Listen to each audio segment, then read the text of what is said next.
नमस्कार. माय महाराष्ट्रीयन किचनमध्ये आपले सगळ्यांचे मनापासून स्वागत. पुलाव तर आपण वेगवेगळ्या पद्धतीने वेगवेगळ्या प्रकारचे बनवत असतो. तर आज आपण बनवूया चिकन खिमा बॉल पुलाव. तर आता हा इथे 2 वाट्या खिमा घेतलेला आहे.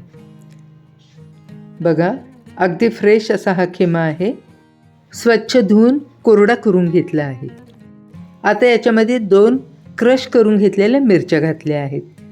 भरपूर अशी कोथिंबीर घातली आहे.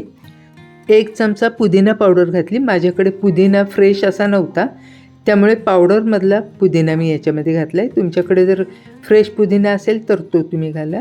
तळून घेतलेला 1 मूठभर कांदा घातला आहे. अर्धा चमचा हळद,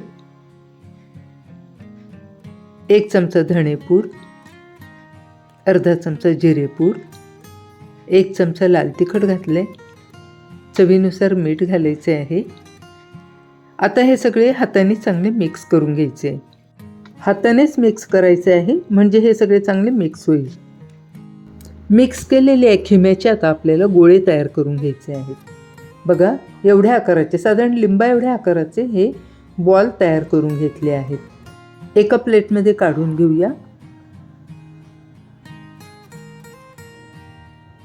अशाच पद्धतीने आपल्याला सर्व खिम्याचे असे बॉल तयार करून घ्यायचे आहेत.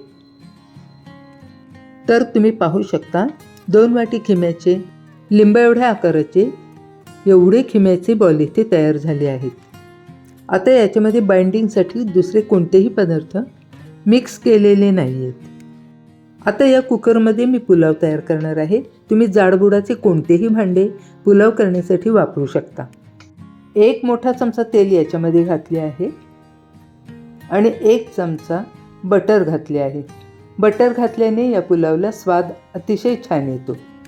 खडे मसाले घेतले आहेत. त्यामध्ये 3 ते 4 लवंगा, 5 ते 6 काळी मिरी, 4 पांढरे वेलदोडे, 2 तमालपत्र आणि 2 दालचिनीचे मोठे तुकडे घेतले आहेत.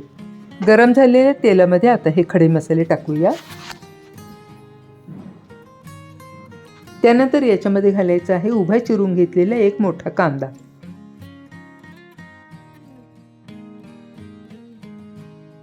कांदा आता चांगला परतून घ्यायचा आहे.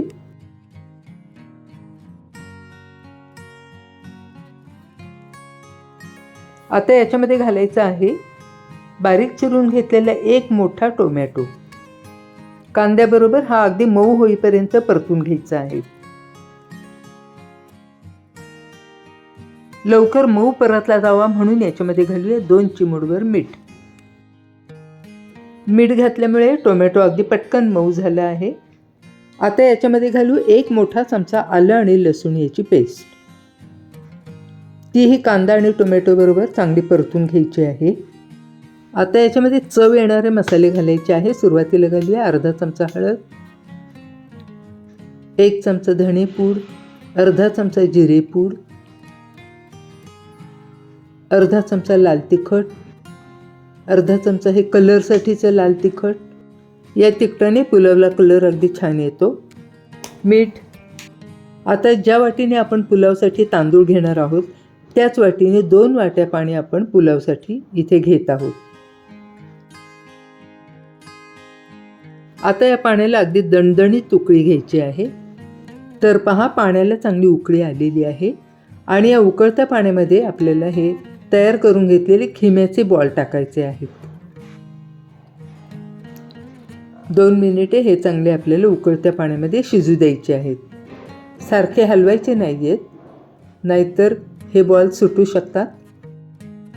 आता या पाण्याला उकळी आलेली आहे. यामध्ये घालायचे आहे 1 वाटी हा बासमती तांदूळ. हे तांदूळ अर्धा तास भिजवून ठेवले होते.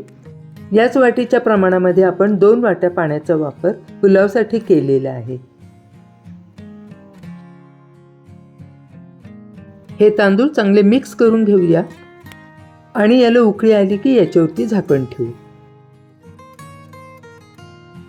या झाकणावरती मी एक जड वस्तू ठेवली आहे, म्हणजे याची वाफ बाहेर जाणार नाही. भात आता अर्धा शिजलेला आहे. या भातावरती 1 चमचाभर तूप घालू, थोडीशी कोथिंबीर घालूया.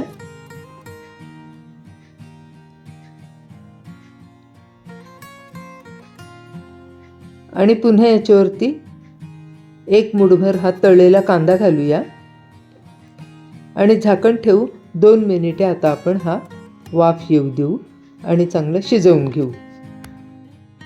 भात आपला मस्त शिजला आहे, स्वादही खूप छान येतो. उघडून पाहूया. तर पहा, अशा पद्धतीने आपला खिमा बॉल पुलाव तयार झाला आहे. बघा किती मस्त झालं आहे, दिसतोयही छान आणि चवीलाही अप्रतिम होतो. खिम्याचे हे बॉलही अगदी मस्त शिजले आहेत. खिम्याचा हा पुलाव अगदी छान लागतो. रेसिपी जर तुम्हाला आवडली असेल तर तुम्हीसुद्धा एकदा हा खिमा बॉल पुलाव करून पहा. रेसिपी आवडली असेल तर लाईक करा, शेअर करा. पुन्हा भेटूया पुढच्या अशाच एका नवीन रेसिपीमध्ये.